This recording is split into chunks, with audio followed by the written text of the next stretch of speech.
NEET 2025 का question modern physics से है। एक्चुअली ये डी ब्रोगली वेवलेंथ से है। यहाँ इस क्वेश्चन में कहा गया है कि एक प्रोटॉन है और एक इलेक्ट्रॉन है। इलेक्ट्रॉन जिसका मास सेम है, प्रोटॉन का मास नहीं होता है, लेकिन दोनों का एनर्जी सेम है ई। अब आपको बताना है कि ये दोनों का जो डी ब्रोगली वेवलेंथ है उसका रेशियो, प्रोटॉन का de Broglie wavelength lambda proton कह रहे हैं और इलेक्ट्रॉन का de Broglie wavelength lambda electron कह रहे हैं। ये दोनों का रेशियो बताना है। तो ये पहले सबसे जान लीजिए कि डी ब्रोगली वेवलेंथ किसी भी पार्टिकल का हम कैसे देते हैं। वो देते हैं h/p से देते हैं। अब इलेक्ट्रॉन की बात करें, उसके पास जो काइनेटिक एनर्जी है जिसको हम p²/2m से लिख सकते हैं, और यहाँ से हमें p का वैल्यू आ जाता है √2m के उसका काइनेटिक एनर्जी है।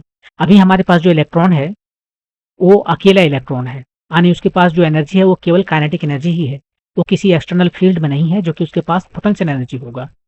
तो यहाँ पर ये जो k का वैल्यू है उसको हम e से रिप्लेस कर सकते हैं, क्योंकि इलेक्ट्रॉन के केस में इस प्रॉब्लम में काइनेटिक एनर्जी और टोटल एनर्जी सेम है।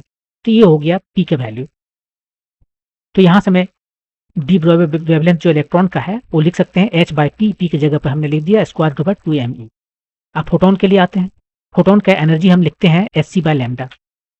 अब ये जो लैम्डा है, लैम्डा फोटोन, वो हो गया hc/e, और ये दोनों का रेशियो निकालना है। पहले लैम्डा फोटोन लिखते हैं hc/e, और उसके बाद लैम्डा इलेक्ट्रॉन लिखते हैं h/√2me। h इसमें से खत्म हो गया, c बच गया, e जो है सो नीचे आ जाएगा। यहाँ पर 2m, एक तो e कट के नीचे आ गया। ये आपका आंसर हो गया, जो कि ऑप्शन नंबर सी है आपका करेक्ट आंसर।